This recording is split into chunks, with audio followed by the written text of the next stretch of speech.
ওম আর শ্রাবণের ক্ষতি করতে চেয়ে ধরা পড়ছে টিকলি। সম্পূর্ণ জানাতে ভিডিওটিতে একটি লাইক করে প্রথম থেকেই দেখতে থাকো।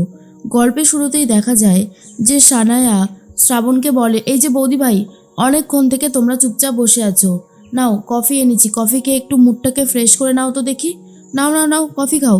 এরপরেই ওম তখন বলে, বাহ সানায়া, মানে কফি নিয়ে আসলি, নিজেই খেয়ে নিলি, আমাদেরকে দিলি না। এরপর সবার হাতে একটা করে কাপ ধরিয়ে দেয়। আর তখনই শ্রাবণকে দেখে সানায়া বলে, ও বৌদিভাই, এখনও তুমি কি নিয়ে চিন্তা করছো গো? তখন বৌদিভাই বলে, চিন্তা করার কি আর কোনো কারণ খুঁজে পাচ্ছ না সানায়া? অনেক কারণ রয়েছে জানো তো, আমি এখন ফাইনালটা নিয়ে যথেষ্ট বেশি চিন্তিত আছি। সানায়া বলে, আরে তোমাকে কেউ হারাতেই পারবে না, তুমিই হবে চ্যাম্পিয়ন, বুঝতে পেরেছো? তখনই শ্রাবণ বলে, না গো, এত সহজে চ্যাম্পিয়ন হওয়া যাবে না, ওইখানে অনেকেই ভালো গান গাচ্ছে, আর সবাই আমার মতন লড়াই করেই আজকে ফাইনালে পৌঁছেছে, তাদেরকে আন্ডার এস্টিমেট করাটা খুবই বোকামো হবে। আর তখনই ওম বলে, একদমই তাই, বিশেষ করে ওই ছেলেটা আবির আর ওই মেয়েটা তুর্না, ওরা কিন্তু যথেষ্ট ভালো গান গায়, আমি নিজে ওদের গানের গলা শুনেছি, যদিও আমি গান সম্পর্কে কিছু বুঝি না, তবুও আমার মনে হয়েছে ওদের গানের গলা অনেক বেশি ভালো। এর মধ্যেই সানায়া বলে, তুই কী রে দাদা ভাই, হ্যাঁ, তুই বৌদি ভাইকে সাপোর্ট না করে তুই অন্য কাউকে সাপোর্ট করছিস? আর তখনই ওম বলে, না না, আমি সাপোর্টের কথা বলছি না, আমি যারা ভালো গান গায়, দেখ, ভালো যারা গান গায় তাদেরকে তো সমর্থন করতেই হবে, তাই না? সেই জন্যই বলছি আর কি। যাই হোক, এ সমস্ত নিয়ে ভাবিস না, সব ঠিক হয়ে যাবে। আর শ্রাবণ, তুমি নিজের মন থেকে যেরকম গাইছো গেয়ে যাও, অত কিছু তোমাকে ভাবতে হবে না। শ্রাবণ তখন বলে, আমি অত কিছু ভাবছি না, যা হবে দেখা যাবে। এরপর রোহিণীকে দেখে শ্রাবণ বলে, রোহিণী, তুমি এত কি নিয়ে ভাবছো গো? রোহিণী তখন বলে, ভাবনা চিন্তা কি আর কম আছে বৌদি ভাই? আমি ভাবছি যে আমি অভির মতন একটা ছেলেকে ভালোবেসে জীবনে কি ভুলই না করেছি, ভুলের পর ভুল করে গেছি। শ্রাবণ তখন বলে, কাউকে ভালোবাসাটা তো কোনো অন্যায় না রোহিণী, আমরা যদি একে অপরকে ভালো না বাসি তাহলে তো এই পৃথিবীটায় হিংসা গুন্ডামি দ্বন্দ্বেতে ভরে যাবে, তাই না?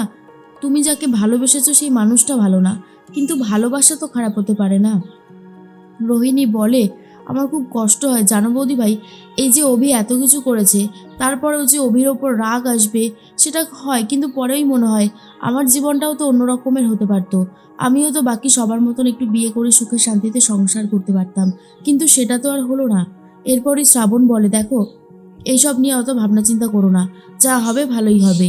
আর ভালোবাসার মানুষ যখন ভালো হয় তখন সত্যিই জীবনটা অন্য রকমের হয়। অভি ভালো হয়নি তো কি হয়েছে, আমরা দেখে শুনে তোমাকে আবার একটা বিয়ে দেবো, দেখবে তুমি সেখানে খুব সুখে থাকবে। রোহিণী বলে, না না, রক্ষে করো বাবা। চাই ওকে সব সমস্ত কথা ছাড়ো, মাস্কম্যান কে বৌদি ভাই? তখনই সানায়া বলে, মাস্কম্যান? মাস্কম্যানের কথা আসছে কেন, কি হয়েছে?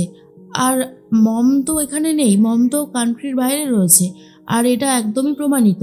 তখনই শ্রাবণ বলে, জানি না সানায়া, তবে এখন যে মাস্কম্যান আছে সে আমাকে আবার টার্গেট করছে। আমি যখন গ্রিন রুমে গেছিলাম সুকন্যার ফোনটা উদ্ধার করব বলে, তখন সেই ফোনের ওপর রীতিমতো অস্ত্র দিয়ে আঘাত করেছিল ওই মাস্কম্যান। আমি মাস্কম্যানের থেকে পালিয়ে বেড়াচ্ছিলাম ঠিকই, কিন্তু এবারে আমি মাস্কম্যানের সামনাসামনি ছিলাম, তবুও মাস্কম্যানকে আমি ধরতে পারিনি। ওম বলে, হ্যাঁ, এই মাস্কম্যানটা কেন যে তোমার ক্ষতি করতে চাইছে আমিও তো বুঝতে পারছি না, তার একমাত্র লক্ষ্যই হলো তোমার ক্ষতি করা, এটা আমি বেশ বুঝতে পেরেছি। আর কি চাইছে সে, সেটা আমাকে বুঝতে হবে। আর এমন এমন সময় আসে যখন তোমার আশেপাশে কেউ থাকে না, এই ব্যাপারটা লক্ষ্য করেছো শ্রাবণ? শ্রাবণ তখন বলে, হ্যাঁ মিস্টার ঘোষ, এই ব্যাপারটাও খুব ভালো মতন লক্ষ্য করেছি, আমিও এটাই ভাবছি, সে কি চায়, সে আমাকে মারতে চায়, তাই তো? কিন্তু কে হতে পারে, কে হতে পারে যে মাস্কম্যান বারবার করে আমাকে টার্গেট করছে? রোহিণী তখন বলে, এটা জানাশোনার মধ্যেই কেউ আছে, কারণ যদি অচেনা কেউ হয়, প্রথমত অচেনা কেউ শত্রু হয় না, আর সেকেন্ড কথা হচ্ছে তোমার উপর যেভাবে নজর রেখেছে, এটা তো আমরা বলতেই পারি সে এখানেই রয়েছে, এমনকি আমাদেরকে ফলো পর্যন্ত করছে। আর শ্রাবণ তখন বলে, একদমই ঠিক, এটা আমারও মনে হয়েছে, কিন্তু প্রমাণ ছাড়া তো আর কাউকে ধরতে পারবো না। টিকলি তখন বলে, তুই চাইলেও মাস্কম্যানকে ধরতে পারবি না রে শ্রাবণ, মাস্কম্যান তোর থেকে অনেক বেশি চালাক, মাস্কম্যানের ক্ষমতা তোরা এখনও জানিসই না। এরপরেই ওম বলে, শ্রাবণ, কাল তো হোলি, কাল তুমি কখন যাবে? কালকেই তো সেই ঐতিহাসিক দিন, তাই না? শ্রাবণ তখন বলে, যাব, অবশ্যই যাব মিস্টার ঘোষ। আর কখন যাব ওই সকালবেলায় উঠে রাধা মাধবের পুজোটা আগে করব, তারপর দাদু আপনার বড়দের সবার পায়ে আবির দিয়ে সবার সাথে হোলি খেলে তারপরেই যাব। তখন রোহিণী বলে, বাহ, তাহলে তো খুব ভালো। আমি তো ভাবছিলাম যে তুমি হয়তো কালকে হোলি খেলবেই না, বিয়ের পর এটাই তোমাদের প্রথম হোলি, আর এই হোলিটা অলওয়েজ স্পেশাল হয়, তাই না বলো? আর তখনই শ্রাবণ বলে, একদমই ঠিক বলেছো। আর তাছাড়া আমি যদি তোমাদের সাথে হোলি না খেলে চলে যাই, তাহলে আমার মন একদমই ভালো লাগবে না। মনে হবে যে কি না এটা করে চলে এসেছি, তার থেকে বরং হোলি টোলি খেলে এর মধ্যেই যাব। অন্যদিকে ওমের একটা ফোন আসে। ওম সেই ফোনে কথা বলতে ব্যস্ত হয়ে যায় আর বলে, থ্যাংক ইউ থ্যাংক ইউ। হ্যাঁ, আমার স্ত্রী এখন ফাইনালে গাইবে কালকে, দেখা যাক কি হয়। আমি তো খুব আশাবাদী যে আমার স্ত্রী চ্যাম্পিয়ন হবেই হবে। এর মধ্যে ওপর থেকে টিকলি ঠাকুরের বাসন নিয়ে দাঁড়িয়ে দাঁড়িয়ে ওমের সমস্ত কথা শুনতে পায় আর বলে, ওম, তুমি যত যাই বলো না কেন, শ্রাবণকে আমি কিছুতেই চ্যাম্পিয়ন হতে দেব না। তার জন্য আমাকে যা যা করতে হয় আমি সবটাই করব। এর মধ্যে শ্রাবণ আর রোহিণী যখন কথা বলে, টিকলি নিচে নেমে এসেছিল ঠাকুরের বাসনগুলো নিয়ে। ওম ফোন রেখে ঘুরতে গেলেই ঠাকুরের আর বাসনের হাতটা কেটে যায়। আর তখন টিকলি বলে, সরি সরি মাইশো, আমি না বুঝতে পারিনি। ওম তখন বলে, তুমি আমার পেছন পেছন কি করছো? হ্যাঁ, তোমাকে বারণ করেছি না যে তুমি আমার পেছন পেছন আসবে না? আচ্ছা, তুমি কি কথা বললে শুনবে না বলে ঠিক করেছো?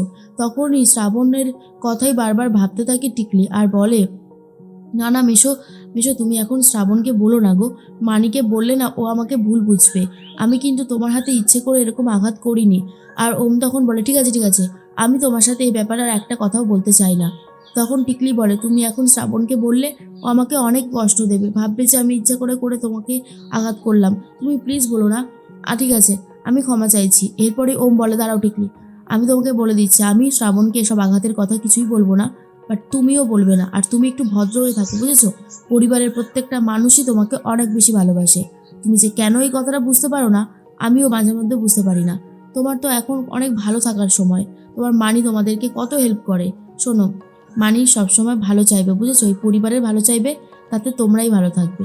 এরপর চলে যায় ও মা। টিকলি মনে মনে বলে, হ্যাঁ, কত ভালোই না চাইবো এই পরিবারের এমন ক্ষতি করবো যে ভাবতেও পারছো না। আর অন্যদিকে দেখা যায় সকাল হতেই শ্রাবণ উঠে পড়ে রাধা মাধবের পুজো করতে থাকে। দাদু, ওম সবাই চলে এসেছে। আর তখনই শ্রাবণ ঠাকুরের পায়ে আবির ছুঁয়ে দাদুর পায়ে আবির দেয়। দাদু তখন বলে, খুব ভালো থাকো শ্রাবণ, আজকে বিজয়ী হয়ে ফিরে এসো। এর মধ্যেই তখনই ওম দাঁড়িয়ে আছে আর শ্রাবণ তখন বলে, মিস্টার ঘোষ এদিকে আসুন। আর অন্যদিকে হাতে টিকলি ভালো করে কালিঝুলি মাখিয়ে নিয়েছে শ্রাবণের মুখে কালি মাখাবে বলে, যাতে শ্রাবণের মুখ থেকে কালো দাগগুলো আর না ওঠে। আজকে যখন ও ফাইনালে পৌঁছে গিয়ে গান করবে, তখন যেন ওর চোখে মুখে কালির দাগের ছাপ থাকে। এইসবই চাইছে টিকলি, কিন্তু শ্রাবণও মনে মনে জানে টিকলিকে কী করে জব্দ করতে হয়।